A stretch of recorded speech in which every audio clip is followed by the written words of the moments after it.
हेडलाईनचे प्रस्तुतकर्ता आहेत रामबंधू लोणचं. आता प्रत्येक जण जिंकेल. रामबंधू लोणचं. प्रत्येक बरणीवर संधी चार, चारही संधी धमाकेदार. आता रामबंधू लोणच्या सोबत प्रत्येक जण जिंकेल. दुबार मतदार यादीत हिंदूच दिसतात, मुस्लिम दिसत नाहीत का? शेलारांचा राज ठाकरेंना सवाल.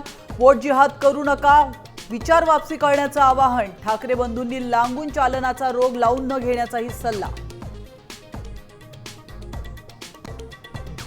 आशिष शेलारांचं धाडस कौतुकास्पद. त्यांनी नकळतपणे फडणवीसांना पप्पू ठरवलंय. उद्धव ठाकरेंचा टोला.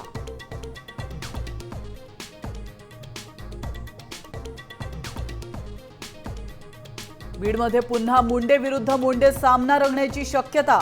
अजितदादांच्या स्थानिक पदाधिकाऱ्यांच्या स्वबळाचा नारा, तर भाजप आणि राष्ट्रवादी आमने सामने येण्याची चिन्ह.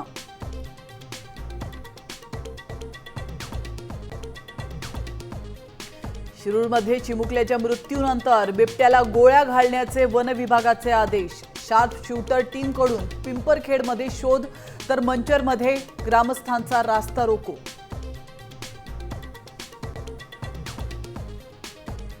वकील असीम सरोदे यांची सनद 3 महिन्यांसाठी निलंबित. बार काउन्सिल ऑफ महाराष्ट्र आणि गोव्याचा सरोदे यांना दणका. विधानसभा अध्यक्षांवरील भाषण भोवलं.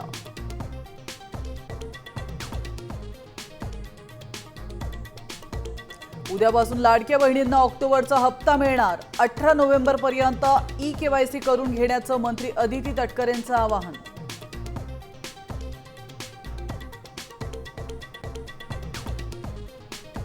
पहिल्या जगज्जेतेपदाला गवसणी. भारताच्या लेकींनी करून दाखवलं. विश्वचषकावर कोरलं सुवर्णाक्षरांनी नाव.